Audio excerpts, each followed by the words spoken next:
Hey guys, welcome back to my channel as friend Shivangi. So guys, देख सकते हैं आप सब धूप निकल आया है। अभी टाइम हो रहा है 8:30 और धूप आजकल निकलने लगा है। मौसम आजकल सही होने लगा है। ये देखिए मेरे ऐसे मतलब पीछे का थोड़ा सा सीन था। यहाँ पे सरसों लगा हुआ है। सरसों के फूल काफ़ी ज़्यादा अच्छे लगते हैं। पास में ही तालाब है। मैंने सोचा आप सबको दिखा दूँ। मेरे घर के जस्ट पास में ही तालाब है। अच्छा लगता है दूर से भी और मॉर्निंग में भी। तो गाइज़, उसके बाद मैं आज ने भगवान जी का आशीर्वाद लिया है। जब से तबीयत ख़राब हुई है तब से डेली भगवान जी से यही प्रार्थना कर रही हूँ कि भगवान जी जैसे तैसे करके हेल्थ हमेशा ठीक रहे और मैं पेपर भी अच्छे से दे पाऊँ। अपने परिवार की उम्मीदों को, जो भी मेरे मम्मी पापा की उम्मीदें हैं उनको पूरी कर पाऊँ, उसकी शक्ति देना मुझे। इसलिए भगवान जी का आशीर्वाद लेना मेरे लिए बहुत ज़्यादा ज़रूरी हो गया है। उसके बाद गाइस, धूप निकल आया था, गर्मी लग रही थी, तो मैं फाइनली बैठी हूँ चीज़ों को लर्न करने। अभी तो मैं लेके बैठी हूँ इकोनॉमी। आप सबको पता होगा कि इकोनॉमी बहुत सारी चीज़ें ऐसे हैं जो कि बार बार प्रैक्टिस से लर्न होता है। तो मैंने सिंपल, मेरा यही तरीका है, नोट्स उठाया है मैंने बहुत अच्छे से, क्योंकि आप सबको पता है कि मैंने बताया हुआ है कि दृष्टि में सर ऋषि जैन सर इकोनॉमी पढ़ाते हैं। सर बहुत अच्छी इकोनॉमी पढ़ाते हैं, मतलब उनकी तो जितनी तारीफ़ की जाए उतनी कम है।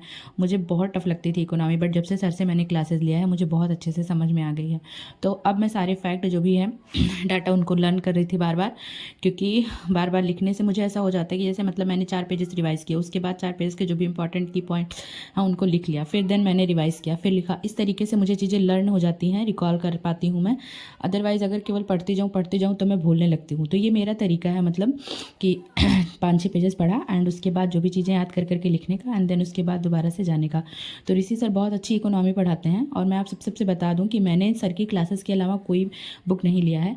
मैंने एक मतलब बुक लिया है, संजीव वर्मा मैंने ली थी इकोनॉमी के लिए, बट संजीव वर्मा मैंने 1 से 2 बार ही पढ़ी है।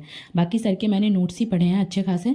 नोट से ही मैंने तैयारी किया है, सर से ही तैयारी किया है, बाकी और कुछ भी नहीं लिया है। और करंट अफेयर साथ में। संजीव वर्मा मैंने 2 बार पढ़ा था, ठीक थी। बाकी मैंने सर के नोट से एंड उससे मंथली मैगजीन से, मतलब करंट अफेयर, सर के नोट्स के साथ केवल करंट अफेयर इंक्लूड करा है। तो ये मेरा तरीका था तैयारी करने का। आप लोग भी बताइएगा कि आप लोग का क्या तरीका है, कैसे आप चीज़ों को लर्न करते हैं, कैसे क्या क्या चीज़ें करते हैं। क्योंकि भाई मेरी आदत है ना, जब अगर एक चीज़ें मैं 1 से 2 बार लिख लेती हूँ तो वो चीज़ें मेरे माइंड में सेव हो जाती हैं। बहुत ज़्यादा गैप हो चुका है मेरा 4 से 5 दिनों का।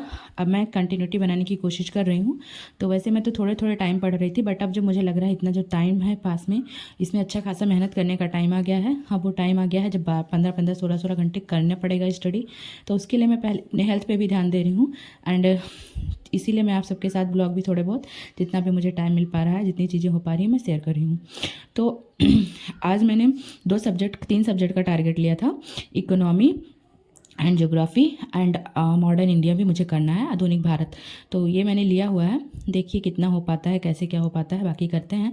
तो यहाँ पे फाइनली गाइज इतने टाइम में अब हो रहा है 12:30 और मैंने इकोनॉमी के कुछ कुछ चैप्टर्स डन कर लिए हैं। तो जो जो चैप्टर्स मेरे डन हो गए हैं उनको मैं क्वेश्चन उनके देख रही थी, PYQs, है ना। मैंने आप सबको बताया हुआ है कि PYQs कितने ज़्यादा हेल्प करते हैं, खास करके प्रीलिम्स में।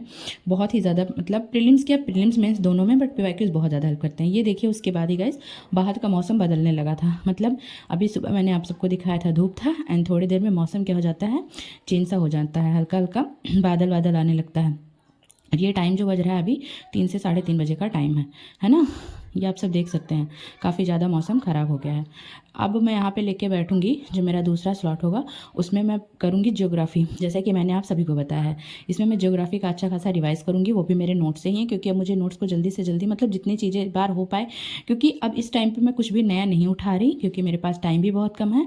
तो इसमें क्या होता है कि ना, कि नोट से लर्न करना, फिर PYQs देखना, प्रैक्टिस सेट, ये सब चीज़ें बहुत ज़्यादा हेल्प करती है। क्योंकि आप टॉपिक देखो एंड टॉपिक से रिलेटेड क्वेश्चन सॉल्व करो। ये चीज़ें मतलब मेरा तरीका है, मुझे ऐसे ही समझ में आता है, ऐसे ही चीज़ें मैं करती हूँ कि इस पहले टॉपिक देखो एंड उसके बाद उससे related PYQs and practice set जो भी आपके पास हो, जो भी आप फॉलो कर रहे हो, उससे बहुत ज़्यादा हेल्प मिलती है। तो ये इस तरीके से मैं अपनी चीज़ें कर रही हूँ। और रही बात CSAT की, तो CSAT की भी प्रिपरेशन मैं कर रही हूँ। मतलब अब तो ऐसा टाइम आ गया है कि बिना CSAT पे फोकस किए किसी का भी हो ही नहीं सकता। आप सभी को पता है कि कोई मतलब नहीं है आपने GS में कितना अच्छा स्कोर किया है, अगर आपका CSAT में कहीं भी प्रॉब्लम है, कुछ भी है तो इसीलिए मैं CSAT को भी कर रही हूँ। लेकिन मैंने CSAT के लिए कोई बैच नहीं लिया है, मधुकर कोटवे सर की क्लासेस को ही मैं फॉलो करती हूँ। मधुकर सर बहुत अच्छी CSAT पढ़ाते हैं, बहुत ज़्यादा अच्छा। अभी सर ने जल्दी ही कॉम्प्रीहेंशन पे भी सवाल लिया था गाइज। और आप सब देख सकते हैं, मतलब शाम का टाइम हो गया है, मतलब 5-6 करीब बज रहा है, 6:30 क्या। और ये देखिए चंदा मामा आराम से दिख रहे हैं, आप सब देख सकते होंगे। और थोड़ा सा मुझे ठंड भी लगने लगा था, क्योंकि शाम के टाइम तो ठंड वैसे भी है और फिर तबीयत भी ख़राब है, तो उसकी वजह से लगने लगता है ना। तो मैंने सोचा थोड़ा देर छत पे टहल लेते हैं, क्योंकि कुछ देर अकेले रहना मुझे बहुत ज़्यादा पसंद है।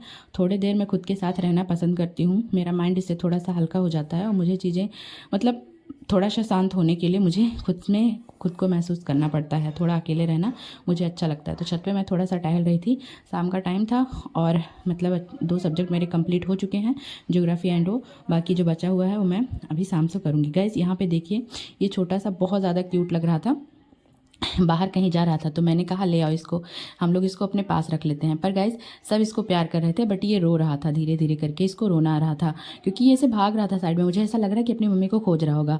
तो सब भाई लोग उठा के ले आते हैं और सब चाहते थे कि इसको रख लें हम लोग, है ना। बहुत क्यूट था, बहुत ज़्यादा। बट ये की कर रहा था, है ना। मैंने सोचा आप सबको भी दिखा दें, मतलब रो रहा था थोड़ा थोड़ा करके, इसकी आंखों से आंसू भी आ रहे थे और पी पी कर रहा था। फिर मैंने इसको कहा छोड़ दो, अपनी मम्मी को ढूंढ रहा है। जैसे हम लोगों ने इसे छोड़ा गाइज, ये देखिए कैसे भागता हुआ गया, है ना, कैसे भाग रहा है। तो चला गया फाइनली वो। सही लगा छोड़ के, किसी को किसी के माँ से अलग नहीं करना चाहिए। एंड यहाँ पे मेरे बुक्स किताबें ऐसे ही पड़ी हुई हैं, क्योंकि अब आप सब देख सकते हैं। अब मैं यहाँ पे करूँगी अपना आधुनिक भारत, एंड 8:30 बजे तक आधुनिक भारत कंप्लीट करने के बाद फिर मैं अपना सीसेट का करूँगी। आधुनिक भारत में काफ़ी चीज़ें बची हुई हैं, तो उसको कंप्लीट कर लूँगी एंड उसके बाद सीसाइट करूँगी और फिर दृष्टि की क्लासेस। तो गाइस ये सारी चीज़ें थी मेरी, जो आप सबके साथ मुझे शेयर करना था। मेरे बिस्तर का हाल आप सब देख सकते हैं। और अगर आप सबको गाइस मेरी वीडियो अच्छी लगी होगी, बहुत दिनों बाद आई है, प्लीज़ आप लोग लाइक करिएगा। जो भी लोग चैनल पर नए हैं, चैनल को सब्सक्राइब करिएगा, कमेंट जरूर करिएगा। गाइस मिलते हैं नेक्स्ट।